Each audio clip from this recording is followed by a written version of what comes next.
வேலு நாச்சியார் 1730 முதல் 1796 வரை 18ஆம் நூற்றாண்டில் வாழ்ந்த ஒரு புகழ்பெற்ற தமிழ் அரசி. இவர் சிவகங்கை சீமையின் அரசியாக இருந்து பிரிட்டிஷ் கிழக்கிந்திய கம்பெனியை எதிர்த்து போரிட்ட முதல் இந்திய பெண் ஆட்சியாளர்களில் ஒருவர். வேலு நாச்சியார் ராமநாதபுரத்தில் பிறந்தார். இவர் தனது தந்தை செல்லமுத்து சேதுபதியிடமிருந்து போர்க்கலை, குதிரையேற்றம் மற்றும் தற்காப்பு கலைகளை கற்றுக்கொண்டார். மேலும் பல மொழிகளில் புலமை பெற்றிருந்தார்.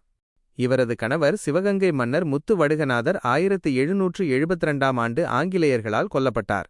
கணவரின் மறைவுக்குப் பிறகு வேலு நாச்சியார் தனது மகளுடன் தப்பித்து திண்டுக்கல்லில் உள்ள விருப்பாச்சி கோட்டையில் 8 ஆண்டுகள் தலைமறைவாக வாழ்ந்தார்.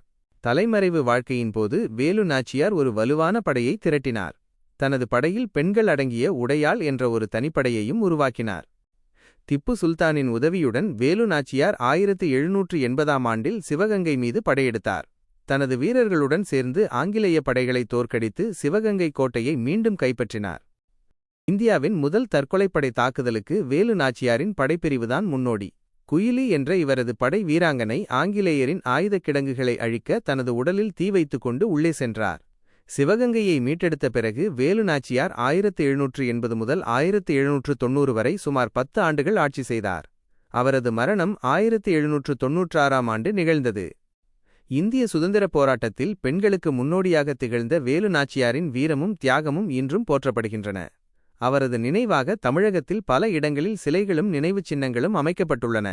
வேலு நாச்சியார் தனது படையில் பெண்களை கொண்ட ஒரு தனிப்படையை உருவாக்கினார். இந்த படைக்கு உடையாள் என்று பெயரிடப்பட்டது. இந்த படையின் தளபதியாக குயிலி இருந்தார். இந்த பெண்கள் படை உளவாளிகளாகவும் திடீர் தாக்குதல்களிலும் சிறப்பாக செயல்பட்டனர். மருது சகோதரர்களின் துணை. வேலு நாச்சியாரின் போராட்டத்திற்கு சின்ன மருது மற்றும் பெரிய மருது என்ற 2 சகோதரர்கள் பெரும் துணையாக இருந்தனர்.